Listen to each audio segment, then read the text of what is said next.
my guy, Bryan Wish. How you been, man? Hey, I've been well. Good to see you. Yeah, great to see you, dude. It's been too long. We haven't connected face to face. I feel like in a week, a couple weeks, a month. It's been a minute. Probably a few weeks, yeah. Yeah, man. It's great to see you, dude. Everything good on your side? Things are well. Yeah, Yeah. yeah. How's the weather out in San Fran? I mean, you know the weather out here well. It's nice and sunny. Nice and Probably 60 perfect. Is degrees. that the word Yeah. that you were looking for? I mean, not Houston, Dallas, steaming hot, but No, it's dude, beautiful. the heat is coming back, man. We are many shades from winter, and that heat and humidity is back in full play. Yeah.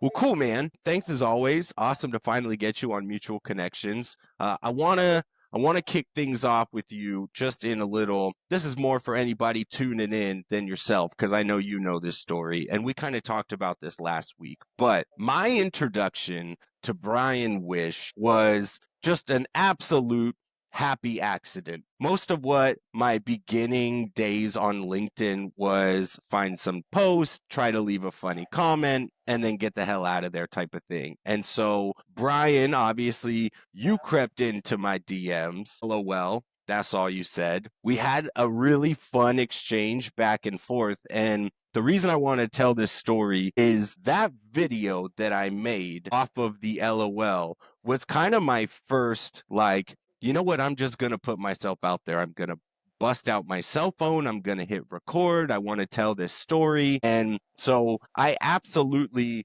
both blame you and am so appreciative of you for kicking off this now. Dude, I'm doing weekly videos and I run podcasts. And I honestly always coin it back to my friend Bryan Wish, who was the catalyst for all of this nonsense. So thank you. Thank you for inspiring me to jump out of that cage, man. Chris, I don't know if I did much, but I think you took the ball and ran with it pretty far on your own. I think it'd be great though for you to tell people what you did with those LOL messages and how you turned it into a whole sales strategy. Because I remember you reporting back to me after like 2 days, and it was Yeah, really impressive. dude, it was bonkers. You should share actually what you did. Because I wasn't thinking anything about it. I was just like, I'm gonna send this guy a lol because of the post that we were. Yeah, yeah. So, long story short, Bryan hits me with a first message that just says LOL. And I thought, wow, that's kind of out of the blue. Like, some people say, hey, what's up? Or, hey, saw you commented, shoot the friend request. Like, Bryan just hit me LOL, and that was it. And it enticed me enough to be like, wait a minute, I think that there might be something here. And so, what I did was I found a ton of my ICPs, even a ton of non-ICPs. I said, Bryan, man, let me see if I can replicate something like this. And I said, I forget how many I was supposed to send. I think I shot out like 40 or 50 of them, dude. It was nonsense. But I would go on, post a funny comment, and then immediately shoot the DM that just said LOL. Man, I got like 100% response rate, 100% connectivity rate. And I think that like exercise, not intentionally, definitely unintentionally, gave me the confidence to be like, man, you don't have to be so suit and tie corporate professional. Like, that's not how people are engaging with each other. Like people and that human genuine connection. Dude, it really gave me the confidence and inspired me to be able to do things like Mutual Connection, where there's no theme, no topic. It's just I want to talk with other people. And again, like, I know that you don't like me to say it, but you inspired that out of me to grow some of the things that I focus on so strongly now. So, but yeah, man, I got like 100% response rate. Just saying LOL. It's crazy. Look, you're a fearless messenger for sure. I had to get after it, bro. I Yeah, had to. yeah.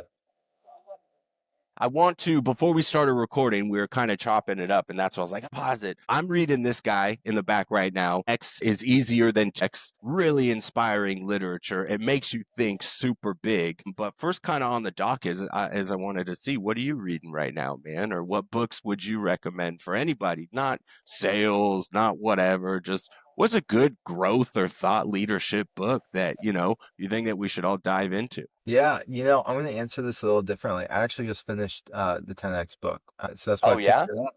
So, I agree. It does make you think a little bit bigger than you normally do. And Yeah. and I think it's so poignant and it's so simple in thinking, right? But it gives you a anchor as you go through conversations and situations. So it seems like you got a lot out of it from what you were sharing with me. No, definitely, definitely. No, man, and I think that even what you just said is it's so simple to think, but what I'm grabbing from this book is like, do you have the confidence to think big, to think out of the box? And more than just the thought process is, do you have the confidence to take action with those really big thoughts? And so it kind of puts you in a cluster because, like we were just sharing, like I had some really big ideas, some that could be realistic, some that are not realistic, but it definitely got that train rolling of like, whoa, there's so much more out there? Yeah. You said that your CEO asked you about the book and what you learned. And you said you Yeah. gave him thoughts that maybe he wasn't ready for, or you realized both the company wasn't fully ready for. Do you mind sharing any of those? And I could for sure share. So essentially, he was reading this book. He's like, "Oh man, Chris would really dive into this." He sends me tons of book, and yeah, man, it kind of really just drummed into again those really big, expansive thoughts, thinking outside of the box. And there were some really big thoughts that, let's say that we're on this trajectory with the company, it inspired me just to go far right. And I told him I was like, "Look, sometimes I don't think that we're at the place to make such a strong pivot. Like we don't as a company have the confidence to revert that strongly." And I think that he had similar style thoughts where you're like, you know what? Dang, man, you're right. What do we do about that? Can we like the baby steps are a very 2x mindset, and I think that was my takeaway. And a lot of companies play off of the baby steps.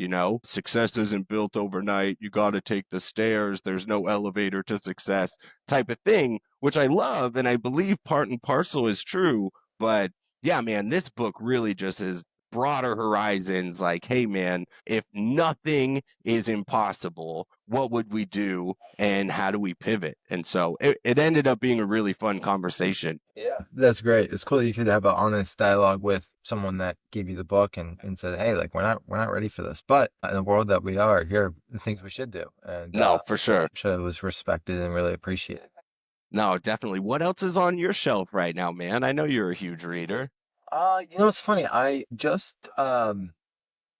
dug back open the book called The Untethered Soul,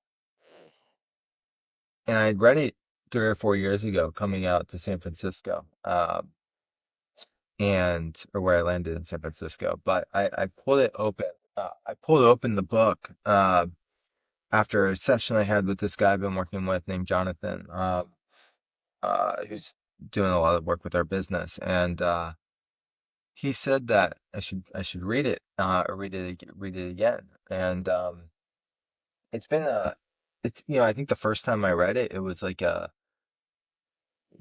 maybe I understood it more cognitively, but I think this time it's been a more of like a embodied read, or at least an embodied way of kind of looking at the words with a deeper understanding of things. And so, yeah, it's been interesting that a book that's completely unrelated to like business it can be so related in so many Yeah, the business and every other area of your life. And so, yeah, it kind of is. It's been an interesting. I'm like 30 pages back into it, love that. but it's a good reminder on, making me rethink a lot of things for sure. No, for sure. Now, when you're reading a book, especially more of like a thought leadership book or something that's more of like a self-help rather than some story, do you go through and highlight or write notes on the side of a book, or do you just kind of read it and then collect your thoughts maybe on a side paper or something like that? Yeah, that's a good question. I like to underline and I like to kind of take Okay. notes in the sides. And it's not so much about, yeah, at least for me personally, the process of taking notes. It's more so like the how the content mm, kind of comes into the body, makes you think and feel and kind of create different actions because of it. And that's why I've never really resonated with like reading book cliff notes because you can skim notes or you can kind of read a thing, but the active process, I think, of like consuming the material at the time that you need it the most ultimately creates, the creative ways in which you're gonna solve whatever problem or solve the things that you're reading the book for. Yeah. And so, yeah, I do like underlining or taking notes in the margins, but I feel like the more it can kind of, the material can kind of seep into my thoughts. And that's where I think the real value is. What about you? No, for sure. For sure. I do. In fact, my CEO got me into it. I do start taking notes in the margins now, but I think that you said something pretty powerful there is like how cliff notes don't really resonate with you. And I feel like I'm the same way because when you're reading a book, sometimes it'll take you 30 pages to reach that aha moment. And if someone just gives you that aha moment in a bullet point without the previous 30-page buildup, it for sure doesn't stick as hard. Like, you get this whole background trajectory to this, my gosh, I've been thinking about this all wrong. And you for sure don't get that from a cliff note. So I think that and look, I never been a huge reader. When I was in college, when I was in high school, bro, pull up them cliff notes, man. I'm trying to get through this as quickly as possible. But it wasn't until I started like really focusing on my career growth that I was like, hey, there's a lot of words in these books. And some of them end up being pretty good. I won't lie to you. Yeah, yeah, it's weird how like a certain line or being present with a, certain page or chapter can really change how you look at things. And I think that's where the real value of a $20 book comes from, isn't so much. And I think if you can take away two or three things from any book you read, it's kind of like going to an event or Yeah. dinner. And if you walk away with two or three people that you can build a relationship with, I think it's well worth it. And I think a book is similar. It's not about, but yeah, man, everyone reads for in their own way and their own reason. For sure, for sure. But I mean, I will say, so I am the biggest Harry Potter nerd that you've ever seen. Those books, my pen doesn't go anywhere near that. You keep it's pristine. I got the OG hardbacks. They're nicely on my shelf. I've revisited them a few times. My Yeah. daughters don't get to put a finger on those books. Like, so there's the self-growth books for sure. I'll scribble in them, but not my Harry Potter baby. They do have beautiful covers, It's Oh very, yeah, yeah, it's like for sure. a collectible at this point.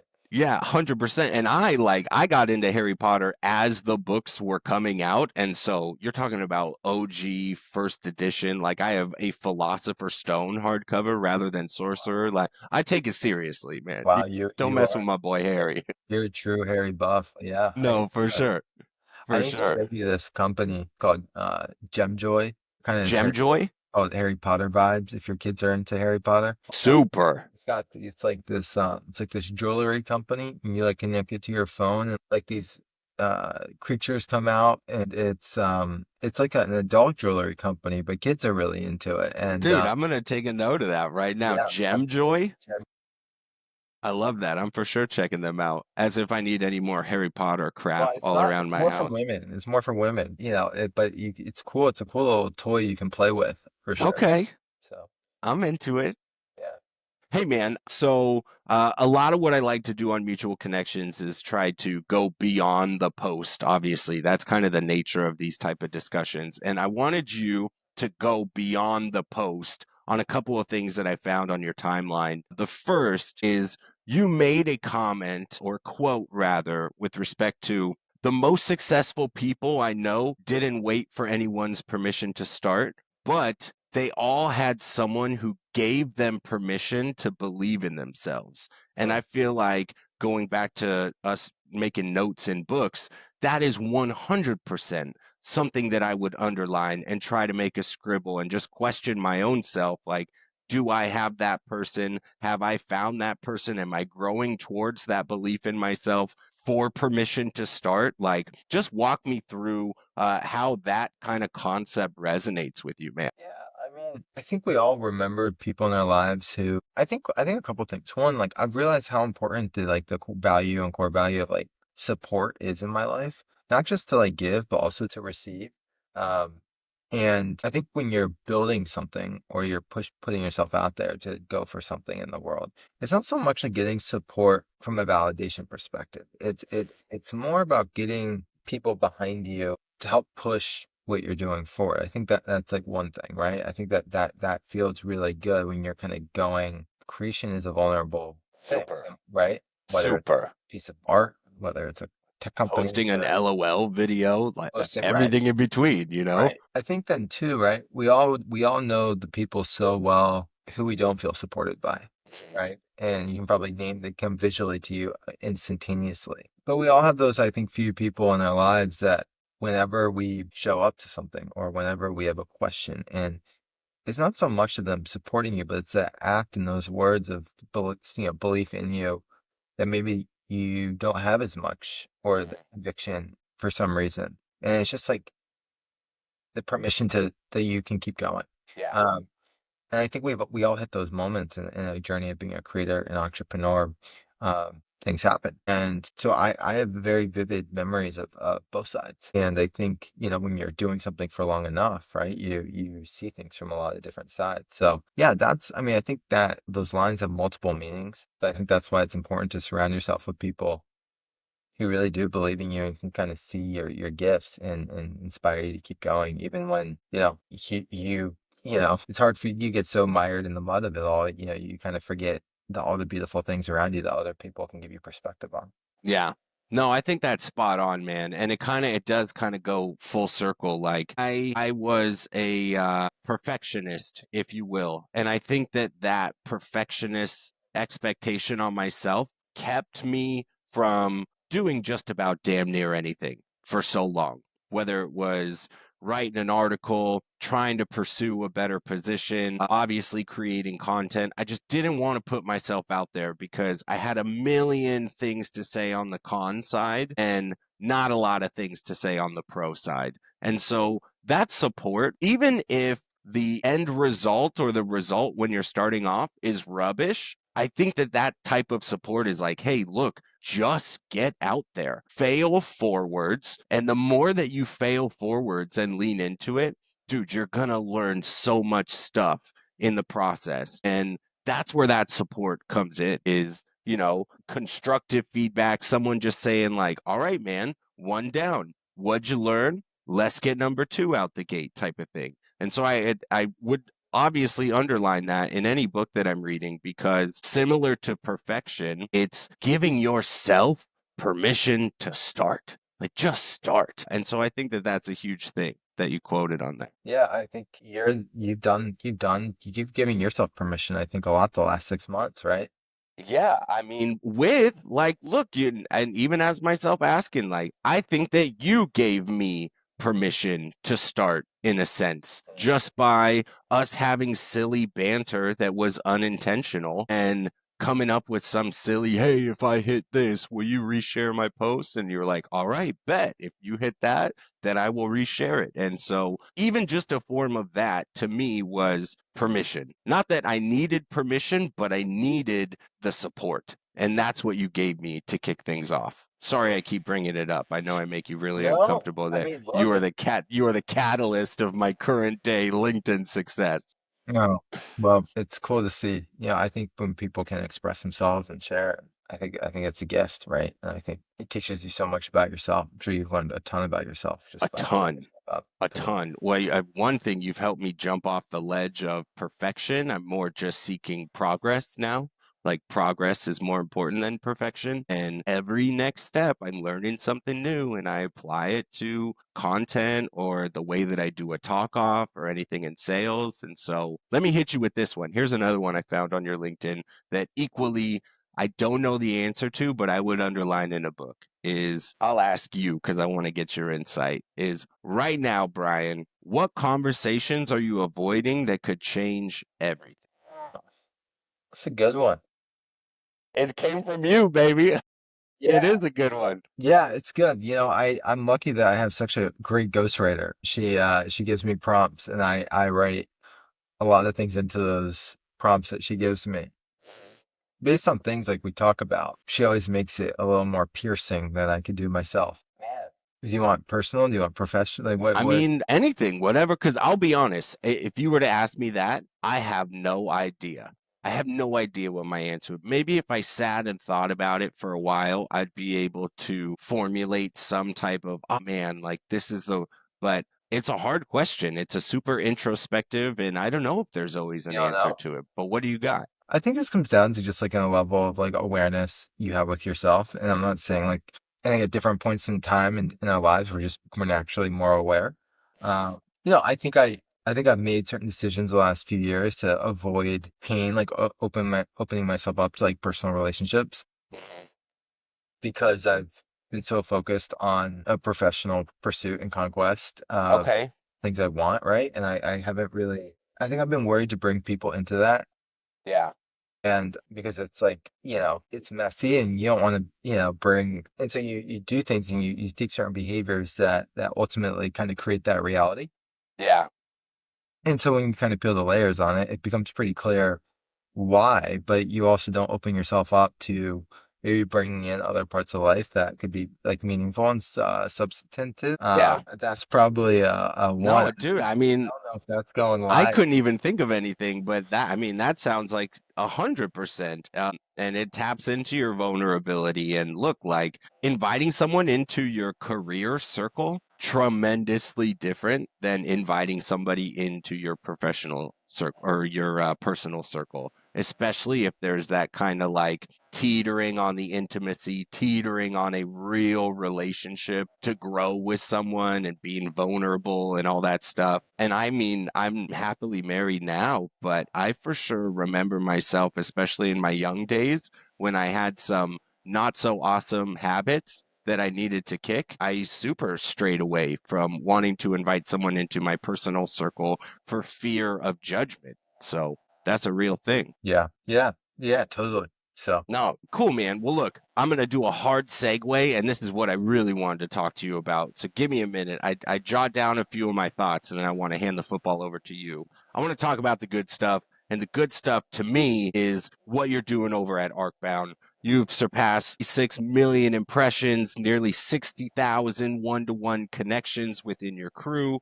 For those of you guys listening that don't know, Arcbound is a full service personal branding firm from brand strategy, social media content, full stack podcast production, book ghostwriting, community management. Like everything that you guys are doing is designed to accelerate a personal brand or growth for someone. And talk to me about Arcbound. And even if allowable, like share, do we have any really exciting news coming up on the platform? Let's hear yeah. about it. Well, thanks, Chris, for asking. Yeah, been at it about 6.5 years. I had a vision about six and a half years ago. I was coming off a book launch for an author in Washington, D.C., and selling his company, and was responsible for putting together all the parts of the book launch. And it was really a lesson and a first front row seat into understanding what it takes to build a personal brand with all the different components of building that brand. And I just thought there was a lot of friction. There was a lot of different business models to bring that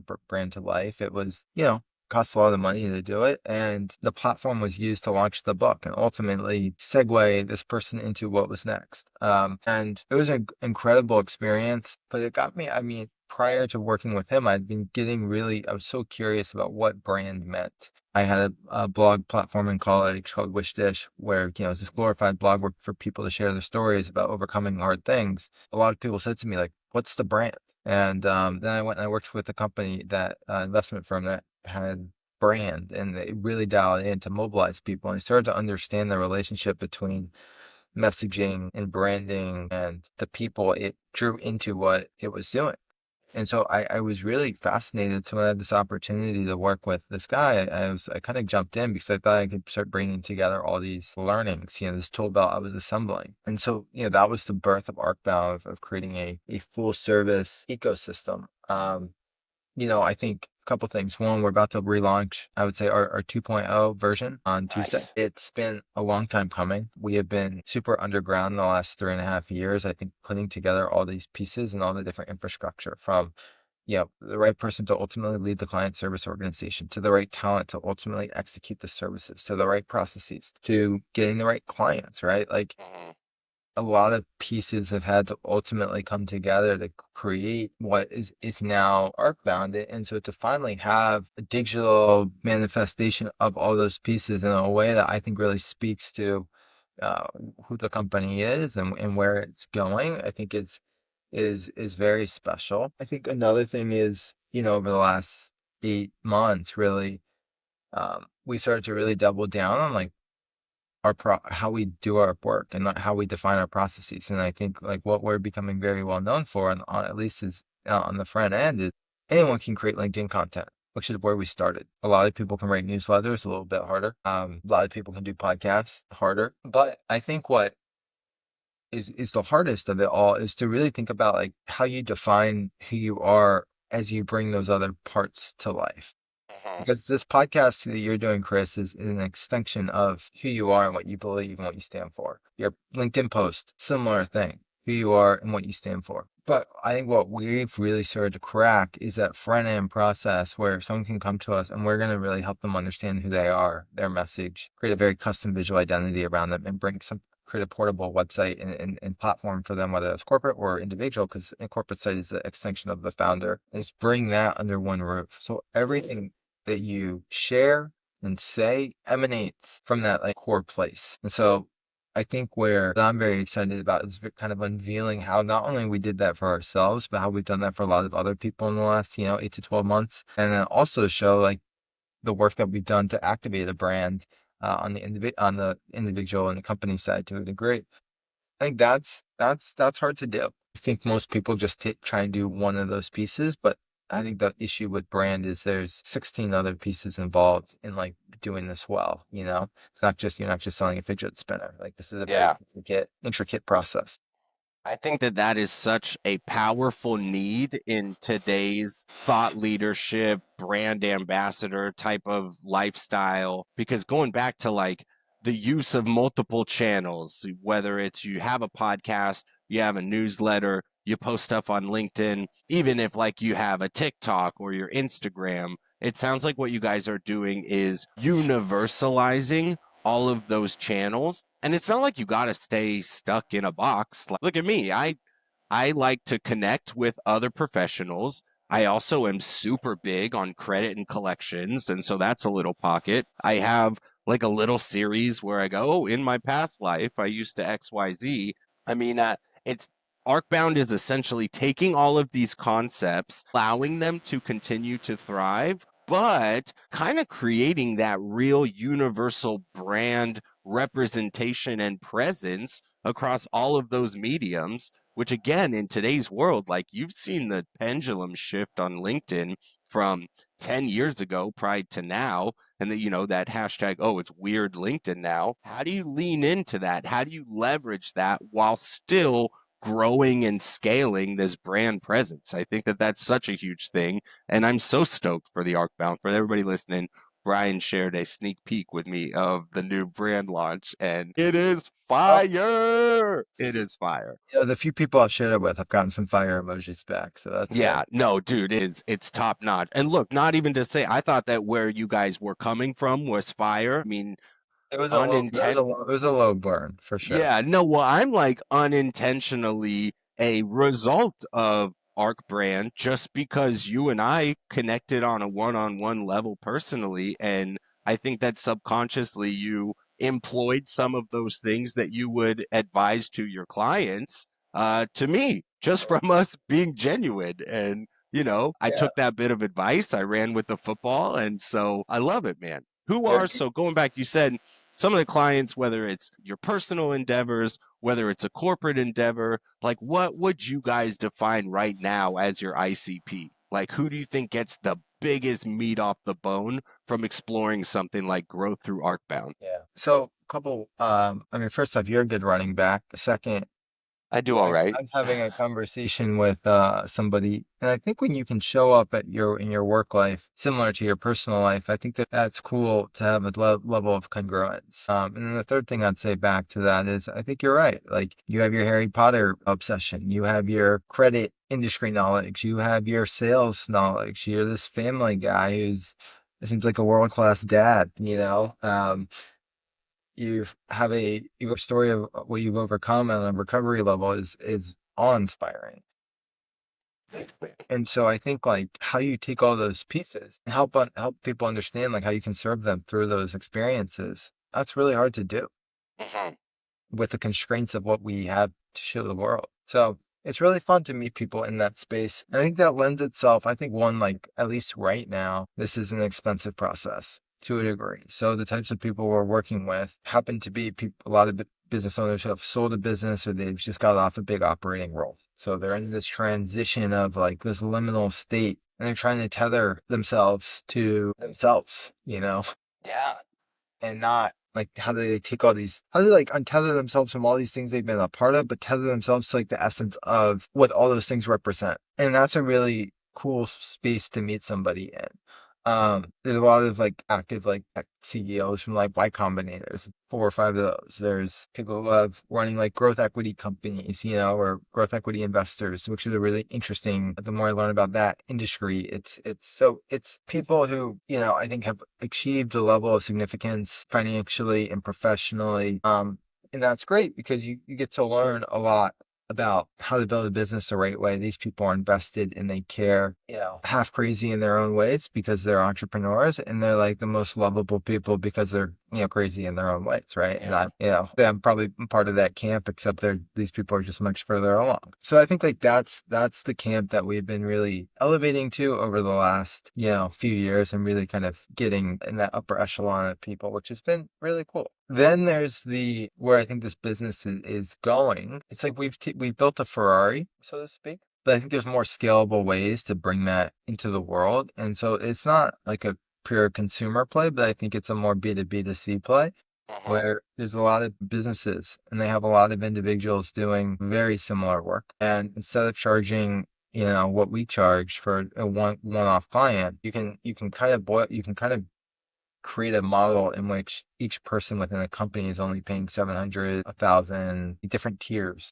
Yeah. It's a much more easier price point where there's still some level of bespokeness, but it's more scalable internally. And so I'm excited about that world because it's still giving people a voice. It's still giving people things to share that make accelerate their career professionally, but it's at a cheaper price point. And I think if we can pull that off, you can create more and more scalable ways to build this business. So yeah, I think that the pure customer right now is those individuals. We're moving into the enterprise space with certain types of firms, which is really intriguing to me based on some conversations we're having. And I'm excited to kind of take the best of what we've done and see how it applies elsewhere. That's so awesome, man. As you were giving me that response, my mind is going a million miles an hour. And I'll I think that I unintentionally asked you that first question about permission to start, permission to believe, because right now, from that response and just going over your makeout of Arcbound is dude, Arcbound is giving people permission to believe in themselves by having somebody that you could go to, a support aide, and say, look, I got a whole Rolodex of ideas. I got a whole Rolodex of concepts.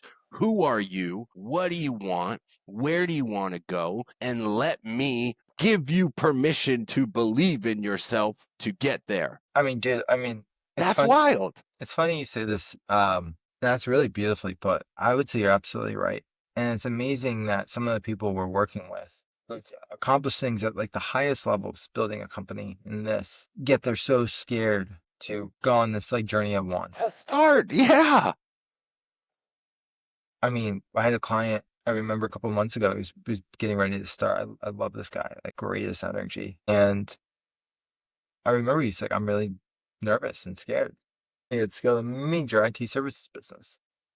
I remember back to when I was 25, the way I started was bryanwish.com. And I did pretty much the same process we're doing for people. And I was so nervous, but it felt like the most natural thing for me to do. And I think in a lot of ways, like I have to remember that, I did this own process, which gives us the credibility, I think, to do it for other people. And you can't really see that, right? Because now it's kind of morphed into Arcbound.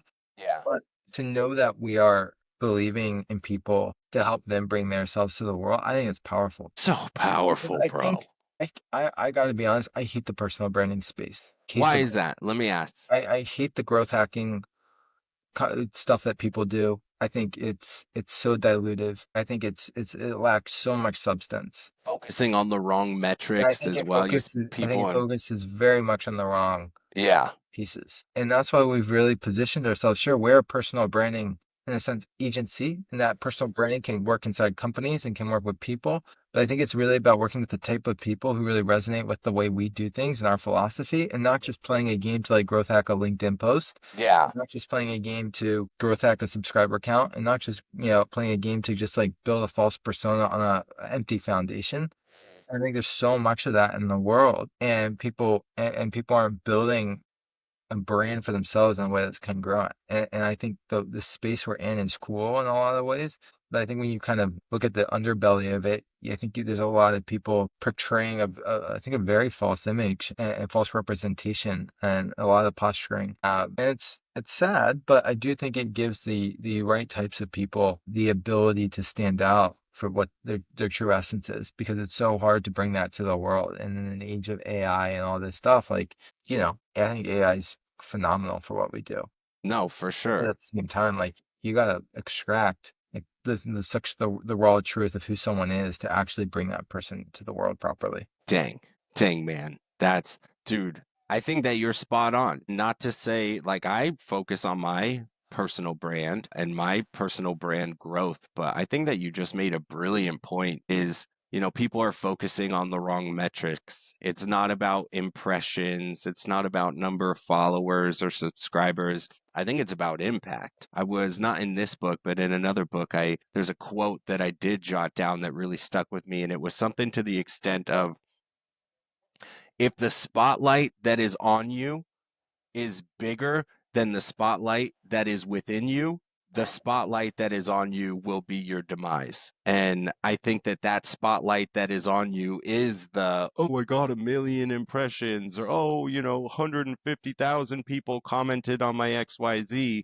And it totally negates and takes away the true value that I think that I know that Arcbound is building within people by giving them permission to believe in themselves, because you are preserving the integrity of providing value and not clout chasing metrics that are nonsense. You are making that light inside of them so much brighter than the light that is shining on them. And I think that that's huge, man. Yeah, well said. Yeah, yeah, I think, yeah, kind of said it better myself. I mean, hey, I am just drumming from everything that you're telling me and letting my mind race. Like, you know me, man. I think That's how we I think it's roll. scared. I think most people don't know how to discover the light inside them in the first place.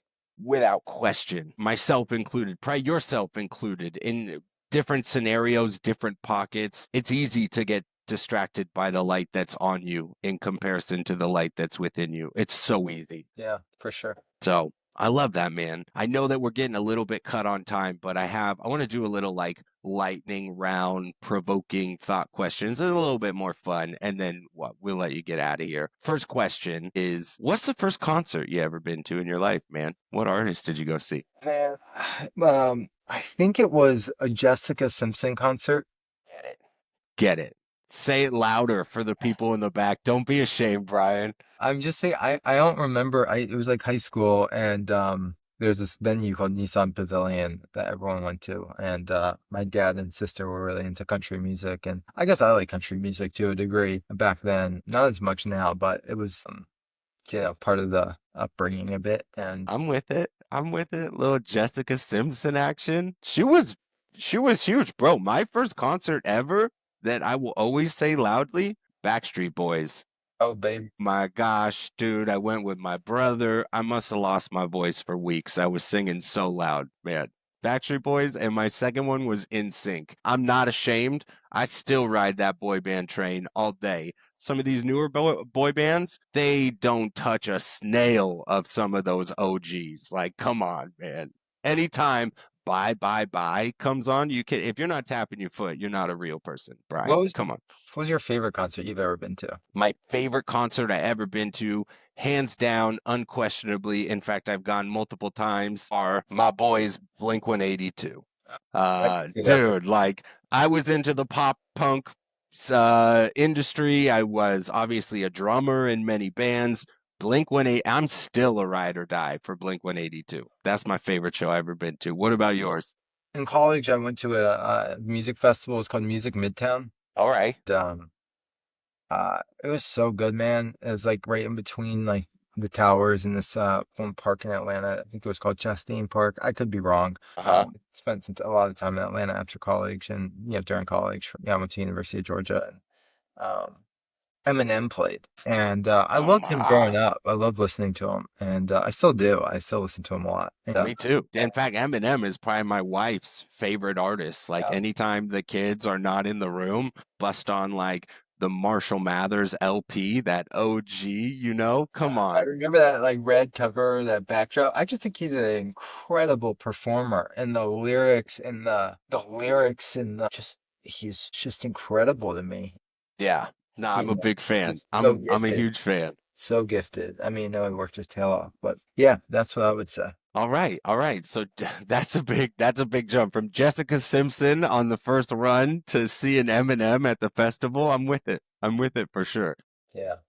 Let me see. Here's a good one. If you could have lunch with any TV or movie character, who would it be? Oh wait, Adam Sandler, Adam Sandler from what film? Big Daddy, Happy Gilmore. Okay, okay, dang, yeah, Happy Gilmore, Oh wait, probably Grown Ups as well. Honestly, like the most authentic of Adam that you could get, which he portrays in a lot of his films. I dig that for sure. what about you? Man, TV or movie character that I would most like to have lunch with. My head is going, where's my head going?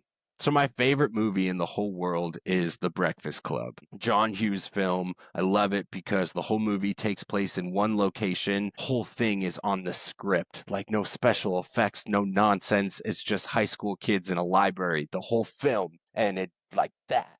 So, gosh, and I don't even remember most of their names. Maybe Bender, the quote unquote criminal that was in detention with them. I would like to have lunch with him because he's got this hard exterior. He obviously is from a broken home. There's a lot of abuse. Sure, there's a lot of alcohol, drug abuse in his home as well. And you could tell that there is a light in him, and his surroundings, I think, are dampening that light. And then you get to the end of the film. Don't you forget about me. You know what I mean? So, yeah, it would for sure be John Bender.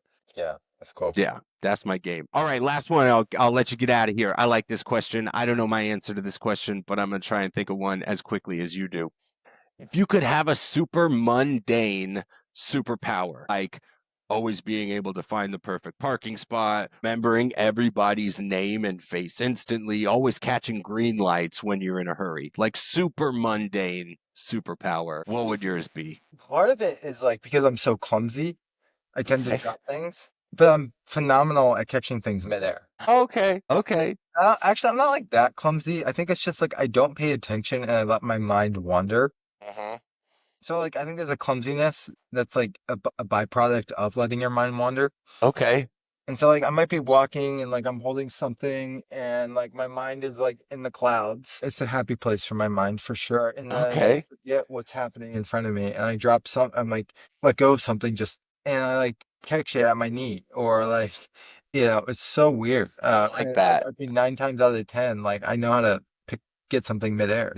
I wouldn't call it incredible athletic abilities either. I mean, I would just say it's a funny little It's your quirk. mundane superpower, Yeah, man. You got mundane quick do superpower. you ever, anytime you do, like if you drop your phone, fumble it, and you catch it, do you ever like just check just to make sure that you're not Spider-Man, actually? You know what I mean? It's something I started doing around my kids. If I like fumble something, but then I catch it last minute, I'll give them just like a quick. I haven't built that into I my would check, Brian, next time it happens, into my man. role play, but Let me what's know. your mundane superpower?